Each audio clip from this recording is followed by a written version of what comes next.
Niat ini di dalam hati. Rukun qalbi itu niat. Dalam niat itu ada 3 rukun niat dalam fikih. Ada qasad, ta'arud, ta'yin. Itu 3. Jadi rukun niat di dalam fikih itu ada 3, qasad, ta'arud, ta'yin. Nah, sedangkan niat itu sendiri apa sih niat? Di dalam fikih qasdu syai' muqtaranan bi fi'lih. Jadi kesengajaan kita dan melakukan tentang sesuatu perbuatan di mana perbuatan itu langsung dikerjakan. Maka disebutlah dia muqaranah. Nah, muqaranah dalam niat itu ada disebut dengan muqaranah urfiyah, ada muqaranah tujziyah, ada muqaranah bastiyah, ada muqaranah kamaliyah. Nah, jadi muqaranah niat itu ada 4 tadi. Muqaranah urfiyah, kebesertaan niat kita dengan perbuatan tubuh, tapi sebelum kita melakukan takbir. Misalnya kita sudah berniat dari rumah, kita mau ke masjid, mau sholat di masjid. Tapi kan itu kan belum takbir. Nah, itu disebut muqaranah urfiyah. Jadi sudah ada niat untuk sholat tetapi belum takbir. Dan ini tidak tergolong rukun. Nah, kalau hanya ini yang kita lakukan, kita belum berniat sholat. Itu baru berniat mau melakukan sholat tapi belum berniat sholat. Itu namanya muqaranah urfiyah. Jadi muqaranah atau berniat sebelum takbir. Ada muqaranah tujziyah. Tujziyah itu melampaui. Melampaui artinya meniatnya itu setelah selesai takbir. Jadi melampaui. Nah, ini dua-duanya ini tidak sah sholatnya kalau hanya ini yang kita pakai. Nah, yang sah sholatnya atau yang termasuk rukun dari niat itu adalah bastiyah dengan kamaliyah. Ya, muqaranah bastiyah itu artinya pertengahan antara alif Allah dengan ro akbar. Allahu akbar. Antara alif Allah ro akbar, di situ niat terpasang. Ya, apakah di pangkal, di tengah, apa di ujung terserah. Tapi mulainya dari mengucap kalimat huruf alif, selesainya mengucap huruf ro. Allahu akbar. Nah, di luar itu bukan termasuk niat dalam sholat. Nah, maka orang mentalafuzkan niat. Ada yang mentalafuzkan niat. Sholli fardhal maghribi salasa raka'atin mustaqbil qiblati adaan ma'muman lillahi ta'ala. Itu lafaz niat, bukan niat. Itu mah mau dibaca silakan, enggak dibaca juga enggak apa-apa. Cuman kadang-kadang kita terbawa-bawa di dalam hati kita menterjemahkan apa bacaan tadi. Sengaja aku salat maghrib 3 rakaat menghadap kiblat mengikut imam. Nah, makanya lama dia menterjemahkan dulu. Kadang-kadang takbirnya enggak cukup sekali, ulang-ulang. Allah udah panjang belum selesai juga ulang lagi. Karena yang dilakukannya mengucapkan. Nah, persoalannya niat itu ucapan hati apa bukan? Niat itu kan lintasan hati. Dah tahulah kita mau salat maghrib itu 3 rakaat, enggak perlu kita laporan sama Tuhan. Saya sengaja ku salat maghrib 3 rakaat. Kata Allah, aku yang nyuruh kamu salat. Itu namanya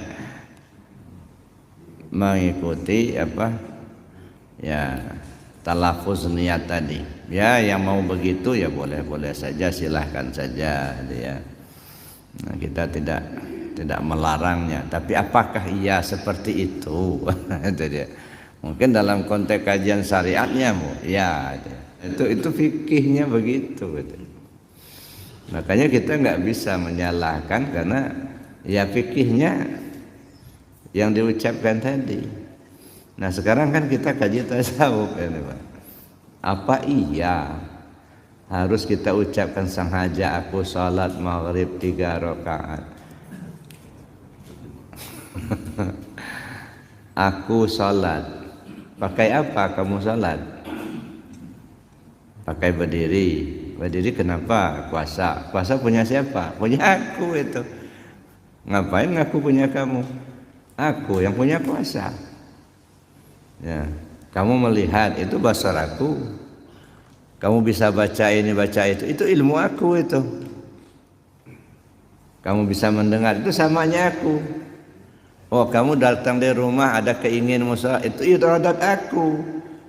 Jadi yang kamu pakai itu punya aku, yang punya kamu mana? Kok kamu katakan sengaja aku salat subuh 2 rakaat, sengaja aku salat maghrib 3 rakaat. Yang nyuruh siapa? Itu kan punya aku itu. Nah itu ngaku-ngaku tapi nggak punya. Ini apa? Ini sudah agak mulai ke dalam ini. Ada. Nah yang aku itu yang mana? Yang ngomong aku salat itu yang mana? Nah ketika kita menempatkan aku itu ada 3 tempat Pak.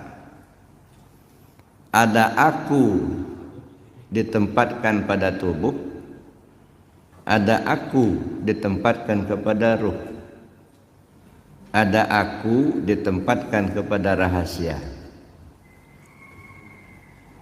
Kalau aku ditempatkan pada tubuh, kau syirik, sama dengan kau nyembah patung.